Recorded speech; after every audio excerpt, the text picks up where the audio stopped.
In this problem, the doctor's order is for 1,500 milligrams of tetracycline.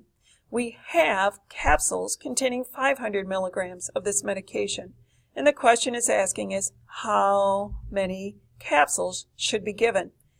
The goal then is to convert the doctor's orders into capsules. To begin the process, we will start with the doctor's orders. For dimensional analysis, we'll take the doctor's orders and express it as a fraction. To do so, we will place it over 1. Moving forward then, to convert milligrams, we need to multiply it by a conversion factor fraction. This conversion factor fraction, to cancel out or convert from milligrams, needs to have milligrams in the denominator. The problem states that each capsule has a value of 500 milligrams. We will take these two equivalent values, placing one in the numerator and one in the denominator for an overall value of 1, and multiplying by a 1 does not change the value, but will convert from one unit to the other. In performing multiplication of fractions, we'll cancel out common factors, which in this problem will be milligrams in the numerator and the denominator, which have a value of 1. To multiply fractions, we multiply numerators together for the new numerator, multiply denominators together for the new denominator. Our remaining unit is capsules, which that was the goal. To finalize, we will take 1,500 divided by 500 for a final simplification of our answer, 3 capsules. In this next problem, the doctor's orders are for 1.5 grams of niacin. On hand are tablets that contain 250 milligrams. We are asked to determine how many tablets. So our goal is tablets, and currently the order is in grams. To start dimensional analysis for converting from one unit to another, we will express the doctor's orders as a fraction shown here with a denominator of 1.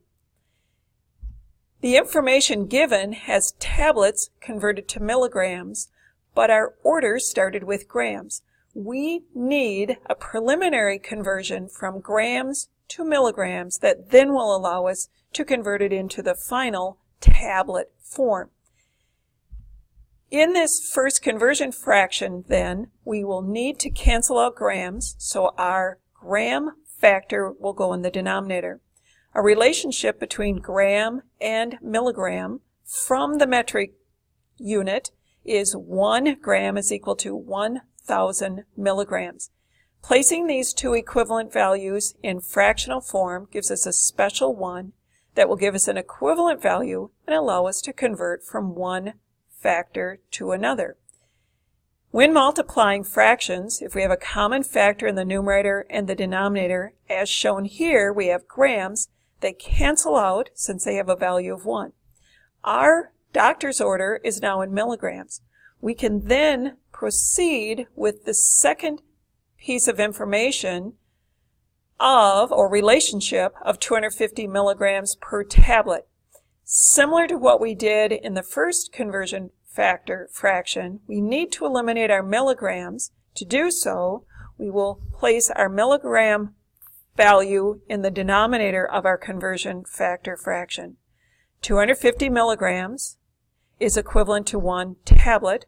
Arranged in fractional form has a value of 1, and multiplying by 1 does not change a value but allows us to convert from one unit to the other. Simplifying, common factor milligrams also cancel out.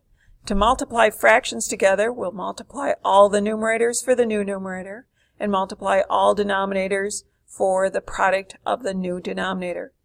Our remaining unit is in tablets. That was the goal to answer the question. And for simplification, we'll take 1,500 divided by 250 to come up with a final answer of 6 tablets.